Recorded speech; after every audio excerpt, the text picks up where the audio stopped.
क्या बात है, मेरे पास सोए हो तुम? कुछ बोलना है क्या तुम्हें?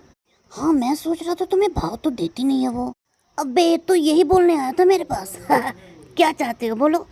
मोटे, तुझे भी तो वो भाव नहीं देती है। तू भी तो सूखा है, तुझे कौन सा भाव देती है वो? अरे मत भाव दे मुझे। लड़कियों की कमी है क्या मेरे पास? बहुत सारी लड़कियां हैं, इतना घमंड ठीक नहीं है। तुम लोग मेरे बारे में बात कर रहे हो? क्या बात कर रहे हो बताओ? अरे कुछ नहीं, मैं बोल रहा था बहुत खूबसूरत हो गई हो तुम। तुम्हारे बारे में क्या बात करूंगा? सच्ची में? ऐसी? Oh thank you tick tick.